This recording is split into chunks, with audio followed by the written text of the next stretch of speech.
Et l'onction ne peut pas se manifester puissamment. Les miracles ne peuvent pas être opérationnels.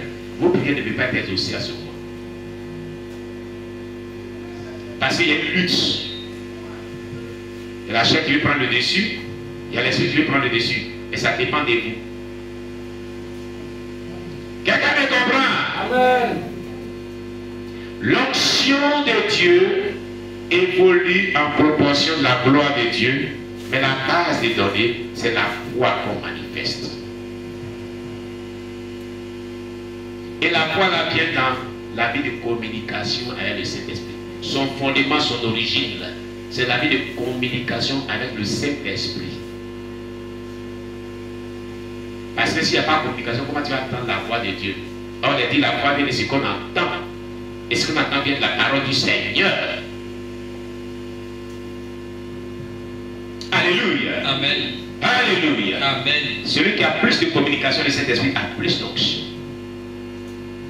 Il développe vraiment une faculté qui vit octroie de l'onction. Quand il place la foi, ce que Dieu lui dit, et qu'il se met en exécution, et qu'il se met à se soumettre, il verra la gloire de Dieu et l'onction de Dieu se manifester. La gloire de Dieu et l'onction de Dieu se manifester. La gloire de Dieu et l'onction de Dieu se manifester.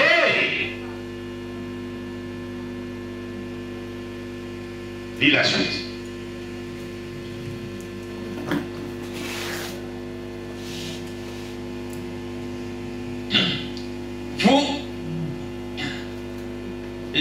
Vous ne les verrez plus jamais.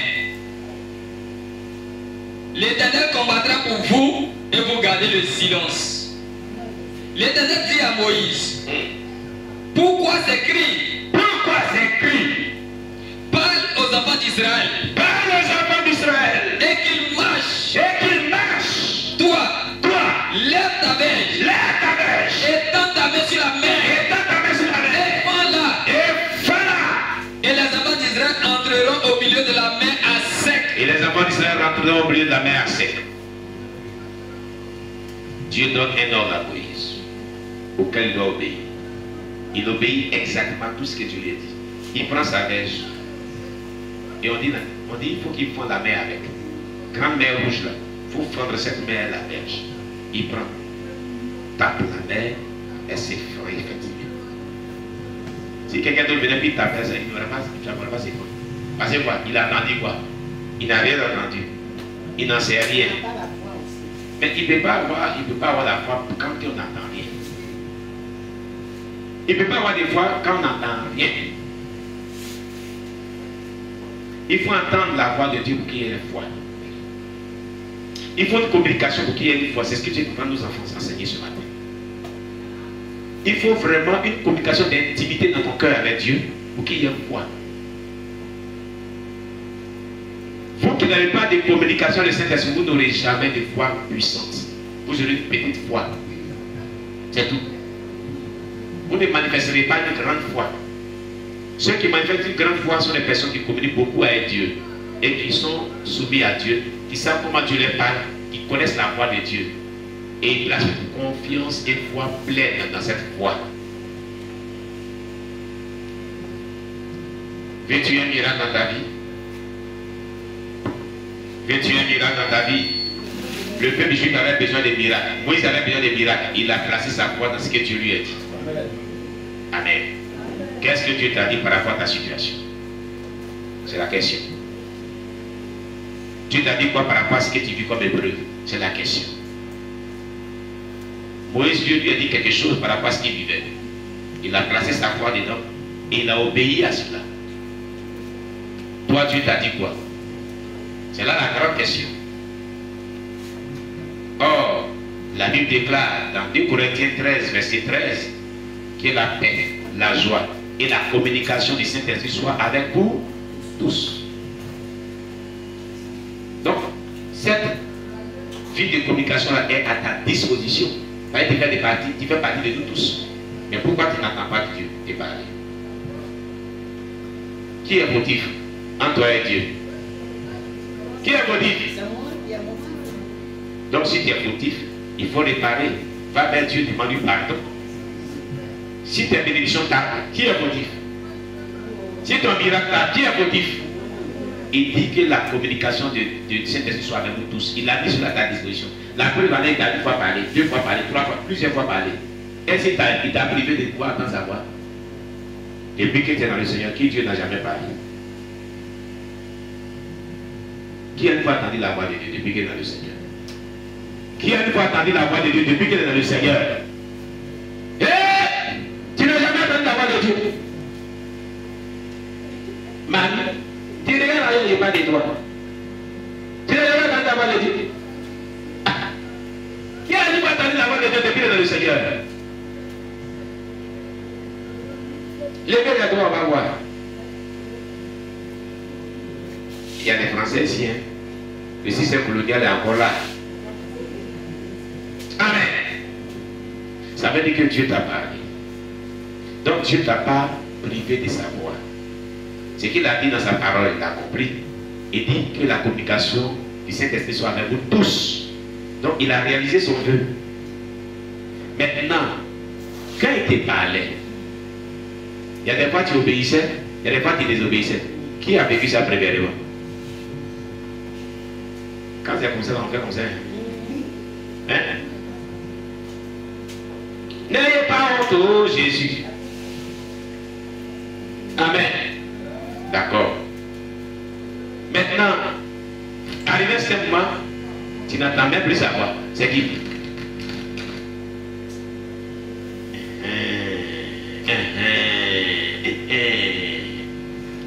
C'est parce qu'il est fâché contre toi.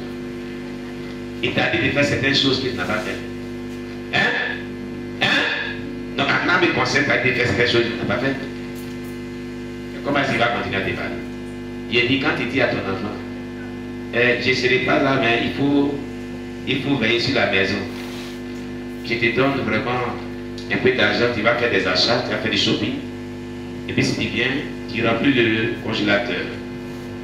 N'est-ce pas? Tu me fais un petit gâteau. Si je viens, je vais manger. N'est-ce pas? Tu ranges vraiment, tu vas dans mon bureau, tu ranges un peu les documents là pour moi. N'est-ce pas? Et tu viens, il n'a rien fait. Et tout ça n'a rien fait. Quelle serait ta réaction? Tu serais content. Tu as dit bravo. Hein? Hein? D'accord. Et il dit, ah, je te demande pardon. Pardon, prochainement, je vais faire. Je te demande pardon, hein? Oui, pardon. Ça m'a manqué, je n'ai pas fait presque de pardon. Le lendemain, tu t'en vas. Tu donnes encore les mêmes instructions, mais d'autres instructions. Tu t'en vas. Tu reviens. Il n'a pas fait encore. Et puis il dit, je te demande pardon. Tu sais, vraiment, ça m'a manqué encore. Hein? Au demain, là, il a fait pardon. Et pardon. Moi, mais ce qui est mal fait, pardon, pardon, pardon, pardon. Et le lendemain, tu donnes des instructions encore avant de partir au boulot. Tu reviens, il n'a même pas fait encore. Et puis, quand tu te vois, je te demande pardon. Tu n'as même pas dit. Quand tu tapes le portail, et puis il t'accueille un pardon. Parce que tu vas parler encore, parce qu'il n'est pas fait encore. Tu sais, il n'est pas fait encore. Il n'est pas fait encore. Parce qu'il va te dire, dis-moi ce que tu as dit. Ce que tu vas lui dire, d'abord petit. Tu seras content. Hein? Tu seras content. Tu vas continuer à lui donner des instructions. Tu vas lui donner encore des instructions. Donc vous-même, vous allez avoir cette réaction. Vous voulez que Dieu continue de parler. Hein? Voilà pourquoi d'arrêter de parler à cette personne. Voilà pourquoi cette personne n'entend plus sa voix. Voilà pourquoi d'autres n'ont pas plus d'onction. Voilà pourquoi ils sont restés toujours à la même case du départ. Ils ont évolué un peu, mais ils ont stagné. Parce qu'ils sont tendus avec le Saint-Esprit. Ils sont vraiment tendus. Tendus. Seigneur, utilise-moi puissamment, j'ai fait ton œuvre. Maintenant, tu n'es pas obéissant. Et puis, tu es fait l'œuvre là comment? On fait le délai avec l'onction. Mais l'onction, c'est qui active l'onction? C'est l'obéissance. C'est l'obéissance. Sans l'obéissance, il n'y a pas d'onction. C'est pour ça que tu es devenu fade. C'est pour ça que tu es devenu sec. C'est pour ça que tu n'as plus de révélation. C'est pourquoi il t'est mal pris. C'est tout un ensemble. Il ne pourra pas avoir d'onction avec toi si tu es têtu à le Saint-Esprit. Retiens cette leçon. C'est une leçon qui est amère. Mais c'est un bon comprimé. Il faut l'avaler quand même. Il va te soigner. C'est une Ivaki, mais c'est bon pour ta santé spirituelle. Acclame Jésus-Christ pour ta vie.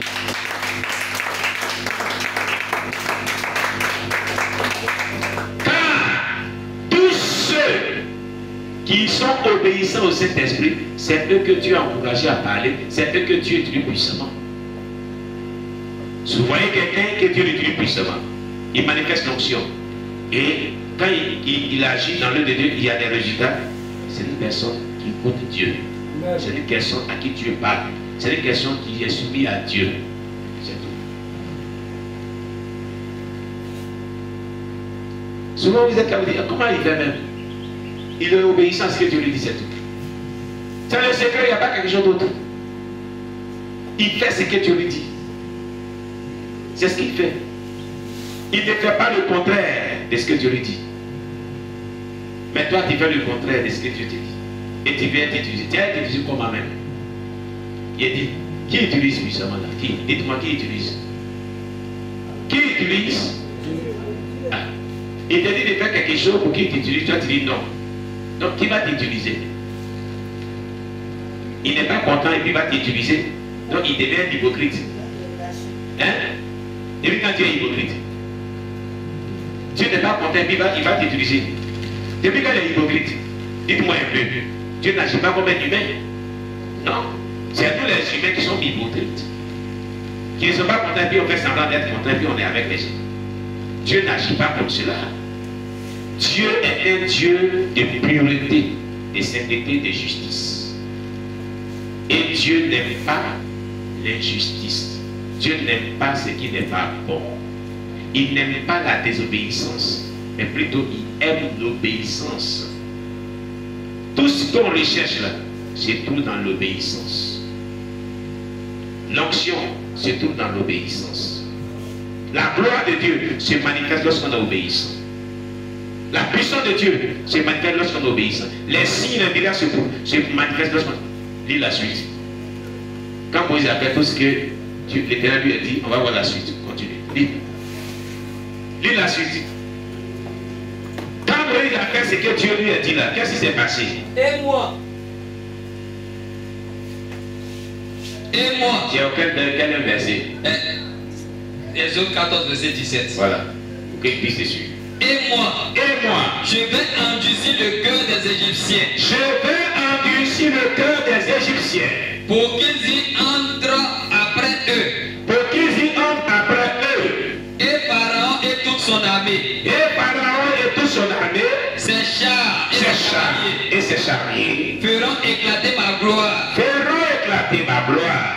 Et les Égyptiens sauront que je suis l'Éternel. Et les Égyptiens sauront que je suis l'Éternel. Quand Pharaon, ses chars et ses cavaliers auront fait éclater ma gloire. Quand Pharaon et ses chars et ses cavaliers auront fait éclater ma gloire. L'ange de Dieu, qui allait devant le camp d'Israël, partit et alla derrière eux. Et la colonne de nuée qui les précédait partit et se tint derrière eux. Elle se plaça entre le camp des Égyptiens et le camp d'Israël. Attention, attention. Pourquoi il y a eu un mouvement? Quand tu lui parlais au début, est-ce qu'il y a eu un mouvement d'un ange? Non. Il y a eu un mouvement de colonne de nuée. Non. Quand Dieu a pu lui parler et que Moïse a placé sa foi à ce que Dieu lui a dit, il y a eu un mouvement d'onction. Un ange ne se déplace pas sans une onction. Quand l'ange se déplace, la puissance de Dieu lui fait déplacer. C'est l'onction qu'on appelle la puissance de Dieu. La colonne de Noé, qui représentait vraiment le symbole du Saint-Esprit, s'est déplacée aussi pour aller se positionner. Et il a commencé à avoir un mouvement de miracles. Parce qu'il y a une personne qui communiquait avec Dieu. Il y a une personne qu'on appelle Moïse qui était en train de communiquer avec Dieu, qui entendait la voix de Dieu simplement, et qui avait foi à ce que Dieu lui disait. Il a commencé à avoir un mouvement de miracles, un mouvement de puissance, un mouvement qui était visible. Parce que les Égyptiens voyaient cela. Cette colonne de nuée les barrait, les empêchait d'évoluer. Ils voyaient cela. Parce Parce qu'il y a une personne qui communiquait avec Dieu. La seule communication avec Dieu. Où est-ce que tu l'as déclenché? Cette communication avec Dieu qui est prodigieux. Toi, tu viens de la brise par ton entendement. Combien de fois tu l'entends? Depuis que tu te parles, combien de fois tu l'entends? Tu es venu briser ça encore. Tu n'es pas fatigué de briser ta communication avec Dieu. Tu n'es pas fatigué. Tu n'es pas fatigué. Depuis que tu as brisé là, ça t'a donné quoi? Au contraire, quand tu obéis là, tu ne vois pas ce qui se passe dans ta vie. Fais la différence. Quand tu obéissais à Dieu là, c'est que tu trouvais dans ta spiritualité. Et quand maintenant que tu as brisé là, qu'est-ce que tu trouves maintenant? J'espère que tu trouves bonne chose. J'espère que tu trouves bonne chose. Quand tu dors là, ce n'est pas des mauvais rêves que tu as. Et quand tu dors, tu ne vois plus des rêves, tu ne souffres plus des rêves. Ce n'est pas ce que tu vis. C'est ça qui est une bonne chose. C'est ça qui est une bonne chose. Répands-toi. Répands-toi. Demande pardon à Dieu. Il va te relever. Demande-lui pardon. Il va te repositionner. Dieu t'a appelé à un grand ministère. Les dons qu'il a mis en toi sont très puissants. Il les a déjà manifestés avec toi. Il pense que si nous d'autres personnes qui servent Dieu l'avaient agi comme toi là, on serait là assis ici aujourd'hui. On serait en train de louer Dieu aujourd'hui. Non. Il a débuté avec toi. À peine, toi tu brises la communication. Tu dis non, il ne faut pas aller loin de moi. Moi, pour moi, là, c'est bon comme ça. Si nous sommes agi comme ça, on allait venir à Gaïwa ici. On serait là à Bobo là-bas, quelque part, où on était. À Bobo, dans le bloc, où on était là-bas. Alléluia! Amen. Continue. Au verset 20. Au verset 20. Elle se plaça entre le camp des Égyptiens et le camp d'Israël. Cette nuée était ténébreuse d'un côté et de l'autre, elle éclairait la nuit. Très bien. Elle éclairait la nuit de l'autre côté sur les Israéliens. Chez les Égyptiens, il y avait des ténèbres. Parce qu'ils n'étaient pas habillés. Ils étaient animés par le diable. Continue. Et les deux camps n'approchaient point l'un de l'autre pendant toute la nuit. Pourquoi? Parce qu'il y a eu quelqu'un qui communiquait avec Dieu. Il y a eu quelqu'un qui écoute Dieu. Il y a eu quelqu'un qui marche avec Dieu. Il y a eu quelqu'un qui a une vie soumise à Dieu. Voilà un miracle. Voilà une démonstration d'une puissante onction. Voilà l'onction dans une dimension très élevée, visible à tout le monde. Parce qu'une personne avait une bonne relation avec Dieu. Une personne était soumise à Dieu. Une personne dialoguait avec Dieu. Quand une personne a une relation très profonde avec Dieu, qui cause avec Dieu, qui est soumise à Dieu, voilà ce que Dieu peut faire avec lui. Voici ce que Dieu peut faire avec lui. Dieu peut l'utiliser puissamment. Nous ne sommes pas obéissants, nous voulons que Dieu nous utilise. Pourquoi? Il n'agit pas comme ça. Dieu n'agit pas comme ça. Non, non, non. Dieu n'agit pas comme cela. S'ils sont sur cette voie, il n'agira pas comme ça avec nous. Continue. Au verset 21. Oui. Moïse étendit sa main sur la mer. Ah, il a commencé à faire quoi? C'est que Dieu lui a dit. Dieu lui avait dit, étends ta main et fends la mer. Dieu a fini de parler. Il commence à faire quoi? Il commence à l'obéir. Amen. Continue. Et l'Éternel refoula la mer par un vent d'Orient. Parce qu'il a obéi, Dieu maintenant se met maintenant aussi à exécuter ce qu'il avait dit. L'obéissance envoie